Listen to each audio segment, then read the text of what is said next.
Thanks, and it's a pleasure to be here to see so many familiar faces. You know, last week I had the honor of chairing the Economic Policy Committee meeting at the OECD in Paris, and the Economic Policy Committee is one of the oldest committees at OECD, and it brings together people like the chairman of the Council of Economic Advisors from countries around the OECD.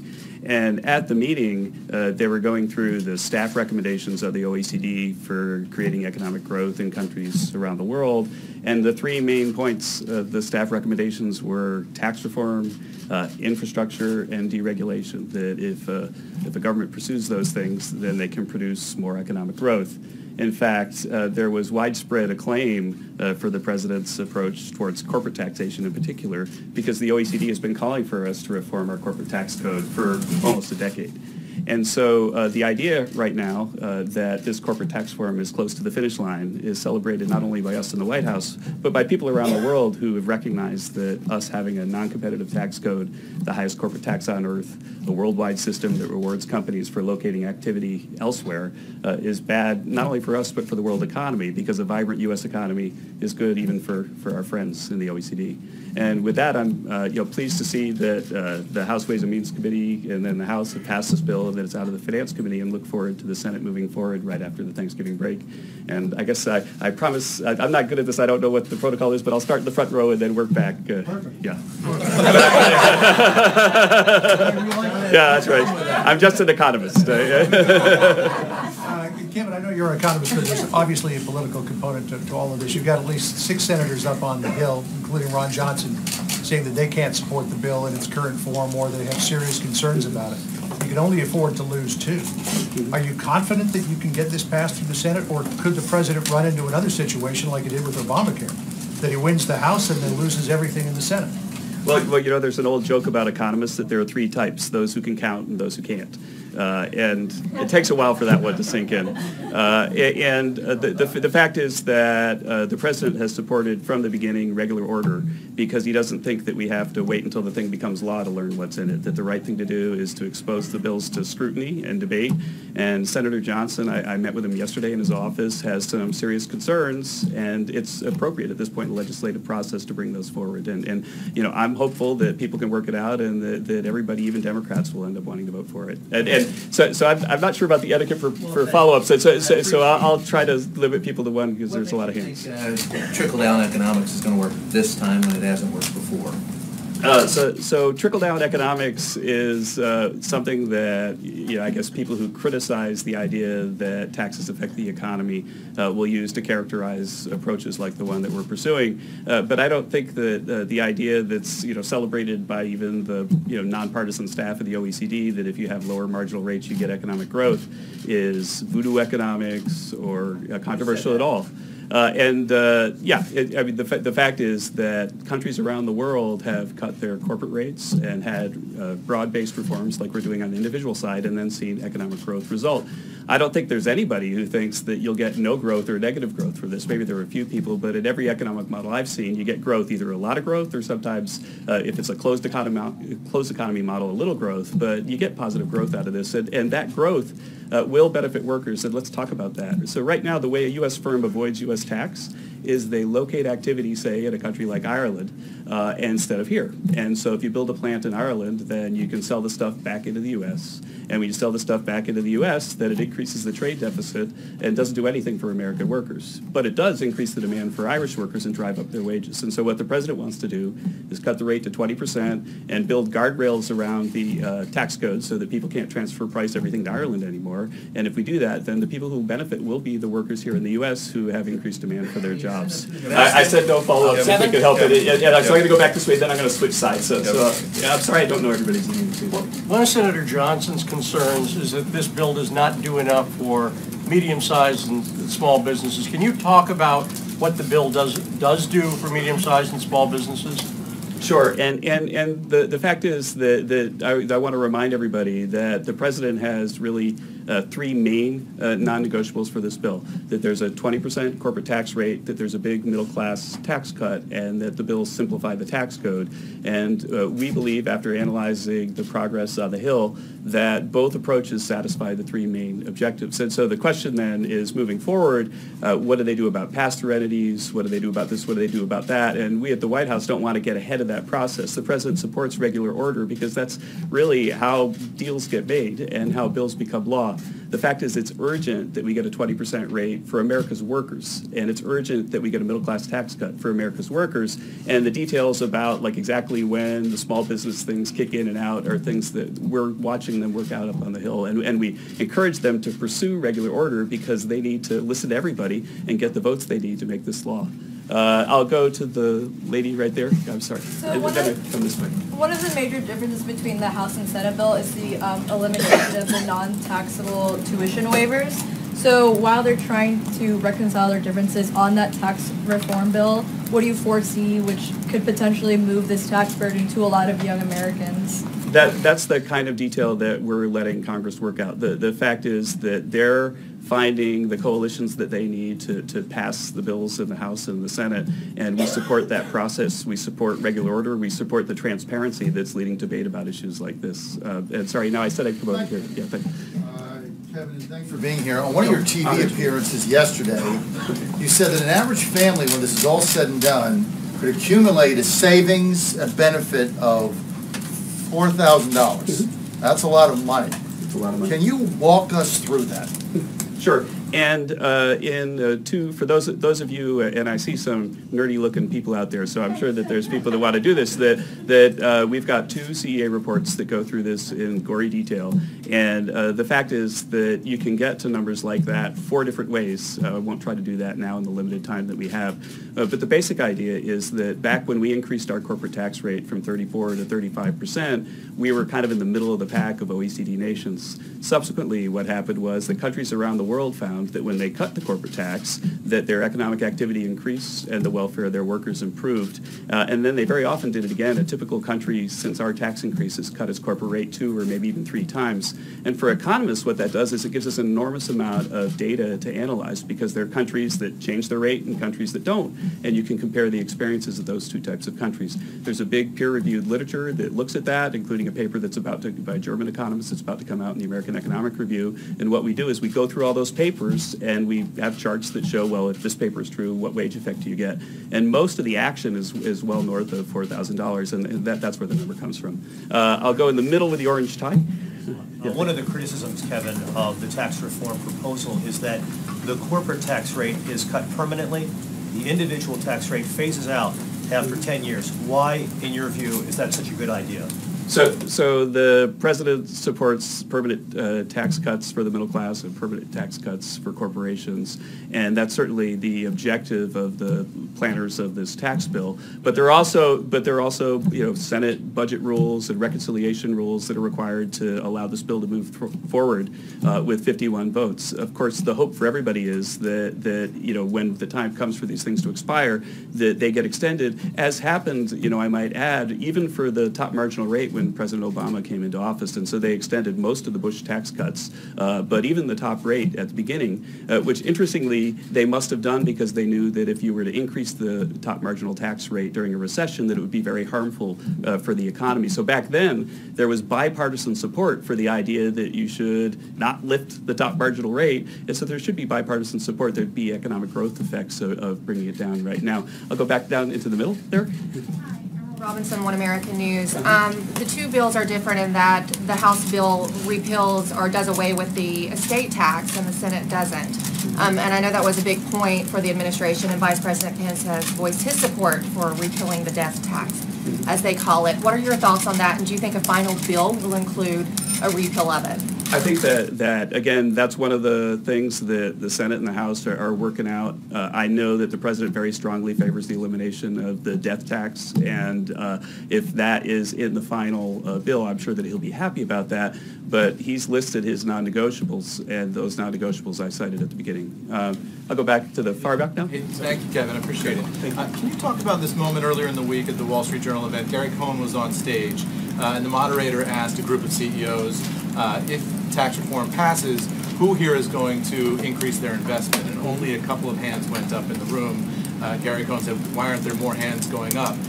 Can you answer that question? Why aren't there more hands going up in a room like that? Sure, you would assume the CEOs would say, yes, in fact, we are going to invest more if tax reform passes. Is the administration missing something there? So that's a great question, and I went on a little bit after Gary Cohn, and when they asked that question, it was kind of hard for me because like here, there are really bright lights, but even brighter there, and so I couldn't quite see how many hands there were, but when I was there, it looked like maybe about half the hands went up, and I think if you go back and look, that it could be that people had time to think about it. But as an economist, if I go back and look at the academic literature, very often people survey CFOs and they say, hey, if we change the tax code, would you guys do anything? And they tend to always answer no in surveys. But if you look at the hard evidence about what they do, imagine if they didn't respond to taxes, then they wouldn't be pursuing their fiduciary duty to maximize profits for their shareholders. And so it would be totally irrational for them to do that. And firms that did act rationally in response to the tax code would put them out of business by taking advantage of the tax code. And so the point is, the hard evidence is that people do respond. In fact, one of my very, very first papers that I ever wrote when I got out of grad school is in the Brookings Papers, where we looked at the 1986 Tax Act, the changes that it made to the business tax code and how it affected investment, and there were very large effects. Right here in the front. Yes. Yes. Gene Sperling, who was once in your position in another administration, says that this tax plan, being historic, costs $1.5 trillion. And it's a deficit hole. And he says it basically, this is in a tweet, just paraphrasing his tweet, he says it basically doesn't justify that cost for 100 million households for a tax increase. Well, you know, I respect Gene a great deal and consider him a friend, and I disagree with him about that, and I'm sure we'll at some point have a chance to talk about that. But here's the way I think about it, and what I would say to Gene if he was here, that if you look at the Joint Tax Committee score, in the 10th year they say that the tax bill costs about $170 billion. If you look at the CBO projection of GDP, then in the 10th year, GDP is about $28 trillion.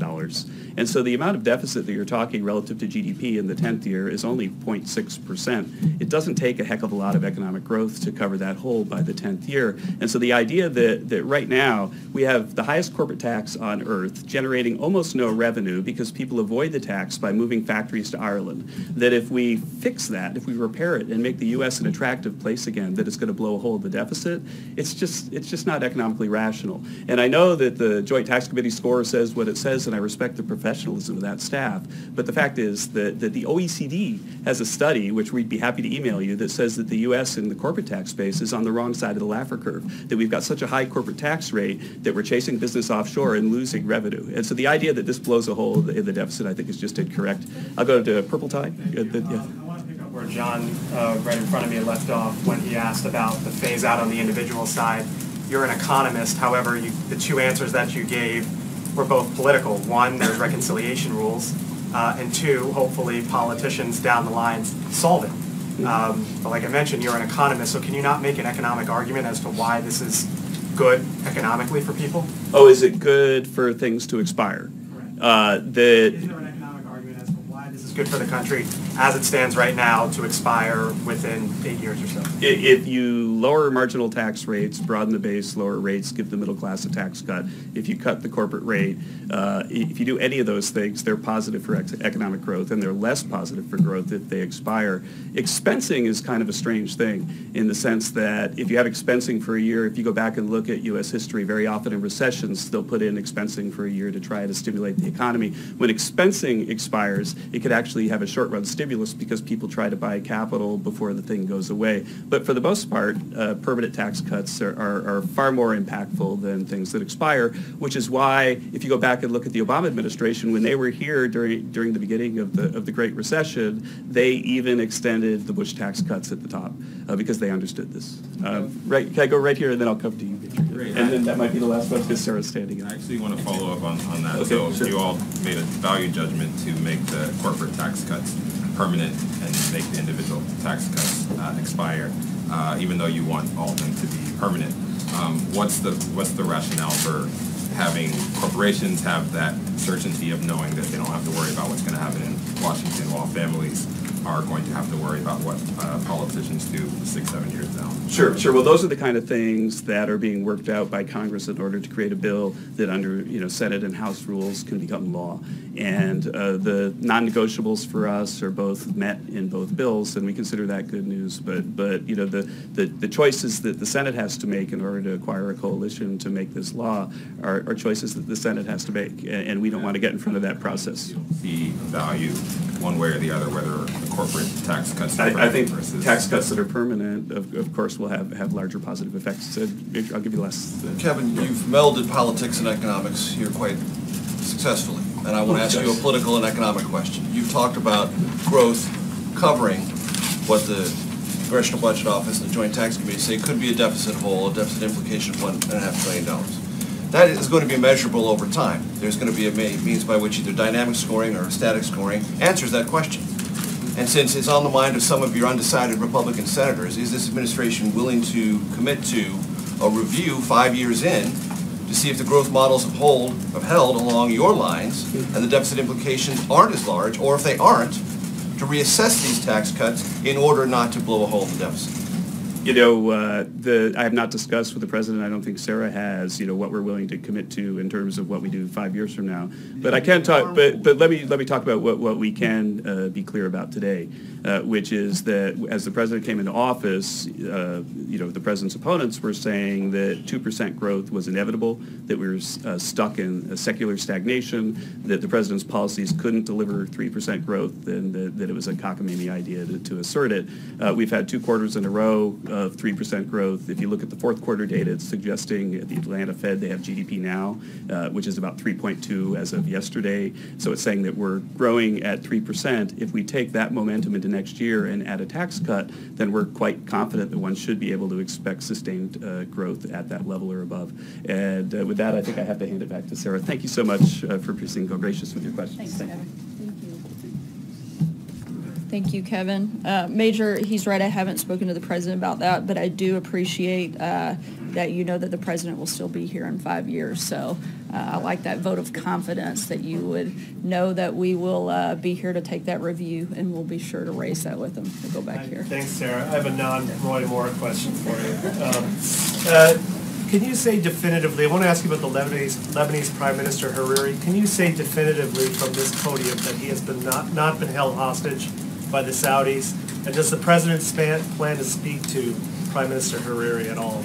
I'm not aware of any anticipated conversations. That's something I'd have to check on and get back to you, and I don't have any further comment beyond that at this point right now. And I would refer you to the State Department on specifics of that. Cecilia? Thanks, Sarah. If it's fair to investigate Al Franken and the allegation made by his accuser, is it also fair to investigate this president and the allegations of sexual misconduct made against him by more than a dozen women? Look, I think that this was covered pretty extensively during the campaign. We addressed that then. The American people, I think, spoke very loud and clear when they elected this president. But how is this different? I think in one case specifically, Senator Franken has admitted wrongdoing and the president hasn't. I think that's a very clear distinction. Major. So I want to revisit something we discussed yesterday. You said one of the ways that Alabama voters might be able to figure out if these allegations against Roy Moore are true is in the court of law. That's a direct quote from you. There's no criminal means by which that could happen. So are you suggesting that Roy Moore sue the accusers in order to hash this out in court? That would be something that I would refer to him to make that decision. That's not something I would be able to advise him on. When you talked about I'm saying that was one. I said that's one option, one way to determine that process, but that would be a decision that he would have to make. Certainly not one I'm going to make. Because during the campaign, as you well remember, then candidate Trump said after the election he would sue all the women who have accused him of sexual misconduct, and that you have, from the podium, deemed all liars. He hasn't done that. Why hasn't he done that? I haven't asked him that question. I'd have to ask him and let you know why he hasn't chosen to take that path. I was simply stating that's an option that Roy Moore has on the table. Jeff?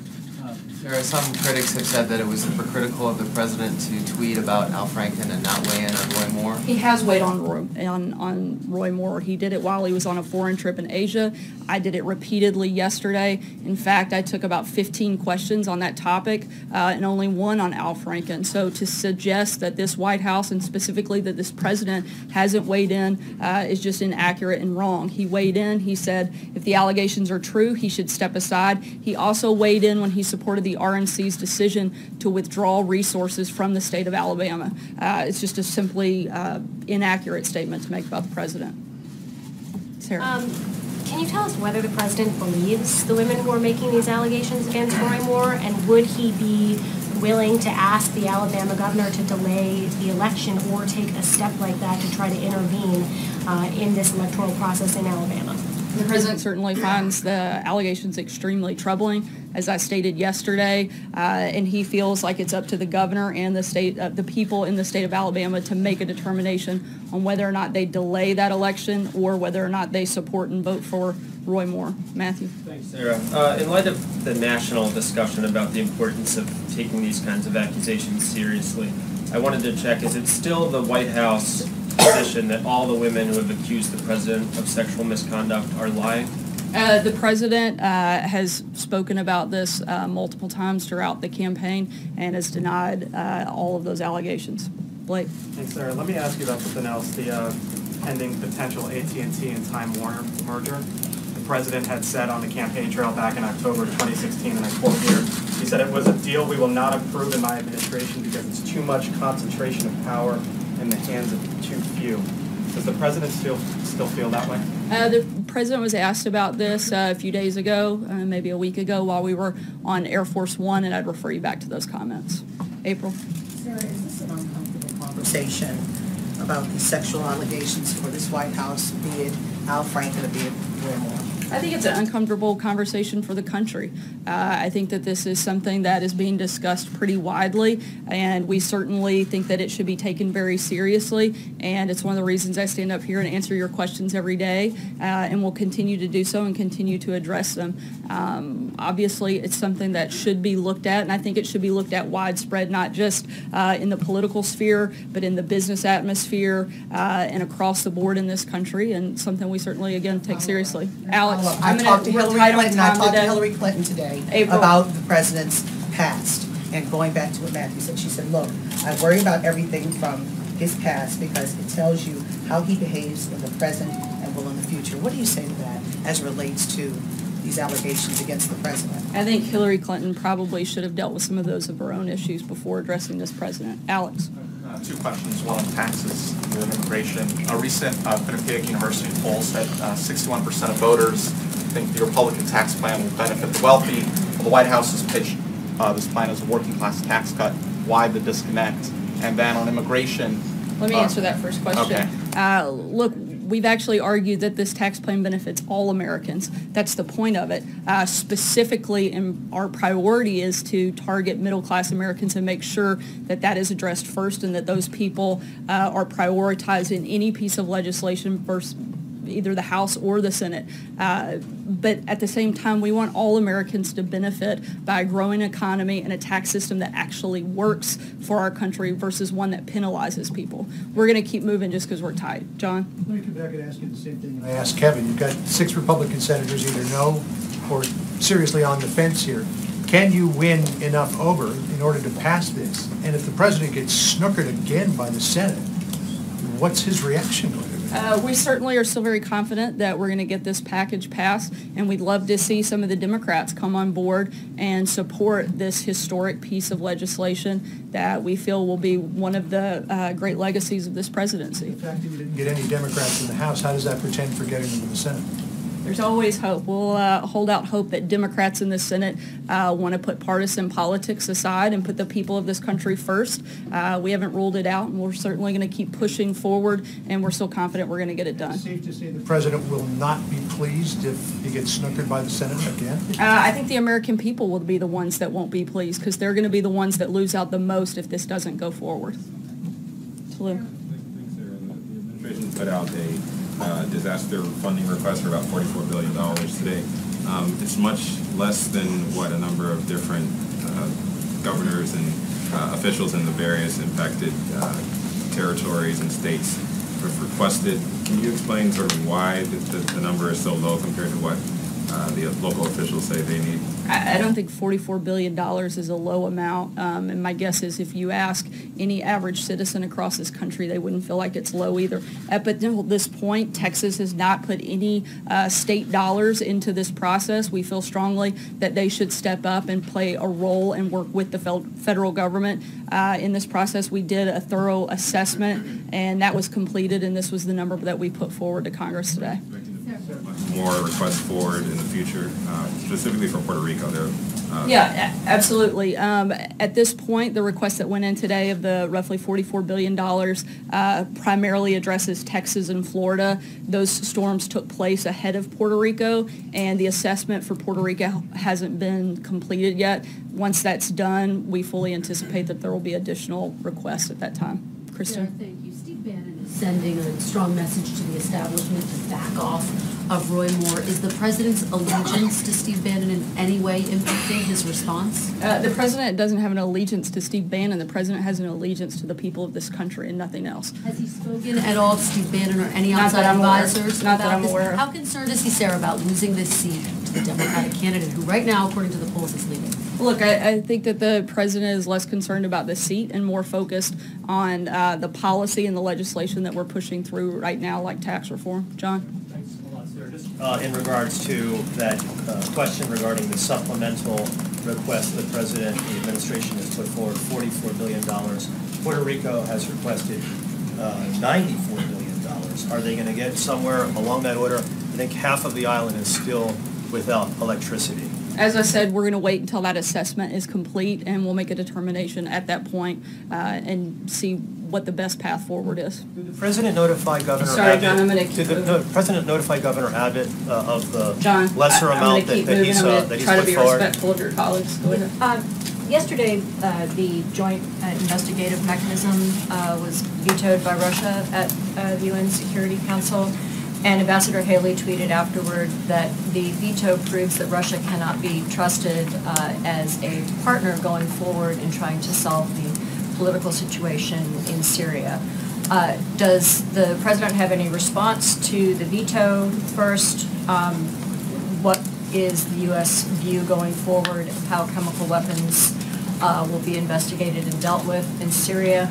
And is it the U.S. position now that Russia cannot be a partner in trying to solve or do a next day political situation I think for by the Syria? actions that the president's taken specific to chemical weapons, I think he's shown his position on that with the strike in Syria earlier this year. In terms of Russia's veto, it's certainly not one we support. We do hope that moving forward, they want to get on board and work with us on this. But at the same time, this isn't something that we support their decision on. Stephen? There's been some extraordinary pushback on the administration's decisions with respect to elephant trophies and hunting of lions and elephants in Africa. Can you shed some light on the decisions the administration has made and what you make of the pushback?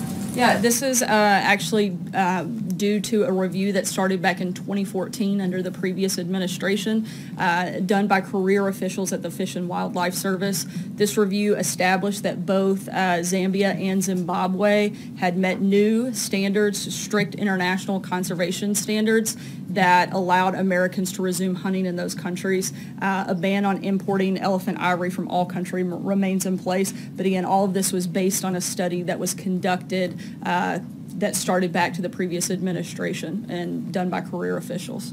Darlene? The Senate tax bill has a tax break for corporate jets. How does that help the middle class? As Kevin stated before, this administration has laid out the priorities that we want to see reflected in this legislation. We're going to continue to fight for those priorities and let the legislative process work through. In terms of those specific pieces, that's something I would refer you to members of the House and Senate on that. But our focus is on making sure these priorities are answered and met. We'll make this the last one. Yesterday on Jared Kushner and those campaign emails, that Senate committee, they're asking for those emails in the Russia investigation. You punted to the Kushner's attorney. Today, what's the White House reaction to to those previously undisclosed emails? Look, that as I said, they were going to put out a statement. They did, and I would refer you back to that on anything specific to that inquiry. Thanks so much, guys. Hope you have a happy Friday and a good weekend. We'll see you on Monday.